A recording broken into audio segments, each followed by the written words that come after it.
kama kuhifadhisha Qur'ani. Kwanza mimi leo hapa sikutegemea kama nitakuta watu wazima.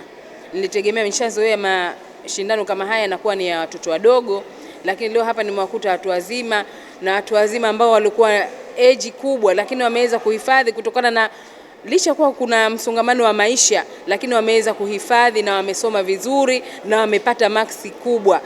Ni washauri wazazi, walezi, tusiwaache watoto wetu, tuwapeleke katika madrasa.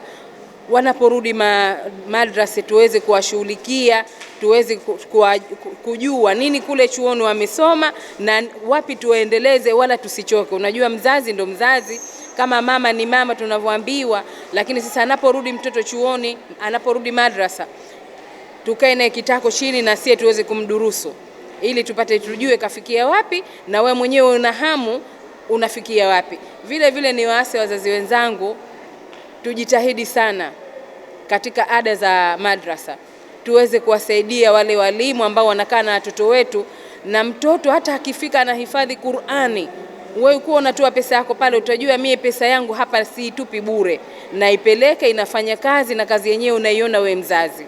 Wa wanyama kama sehemu ya malisho, mara nyingi mbuzi, ng'ombe na hata mbwa hukutwa wakipita au kuingia katika eneo la masomo, hali ambayo si salama wala yenye heshima kwa mazingira ya elimu ya Qur'ani. 3, ukosefu wa posho kwa walimu wanaosaidia usimamizi. Walimu wanajitolea kwa moyo mkubwa katika kazi hii ngumu ya kusimamia na kufundisha, lakini changamoto ya kutopata malipo ya posho inakatisha tamaa na kuathiri uendelevu wa huduma, hasa katika nyakati za uimarishaji wa hamu ya kujifunza kwa akina mama. Ya 4, ukosefu wa vifaa vya kisasa vya kufundishia.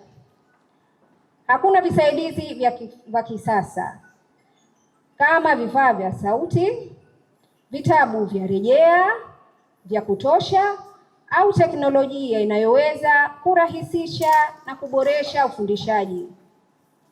Pamoja na changamoto hizo zote, bado tunatoa wito kwa akina mama kuendelea kujitokeza kwa wingi kujiunga na safari hii tukufu ya kuhifadhi na Muda wangu kwa kweli natumia mtu wa Qur'ani. Ukiwa ni mtu wa Qur'ani, muda wote unakuwa unadili na Qur'ani. Kwa hiyo ninapotembea mimi natembea na Qur'ani, ninapokosha vyombo nakosha na Qur'ani, ninapofyagia nafyagia na Qur'ani, na napanga muda kama wakati wa usiku, wakati wote wa faragha, basi kwa ajili ya kufanya muraja.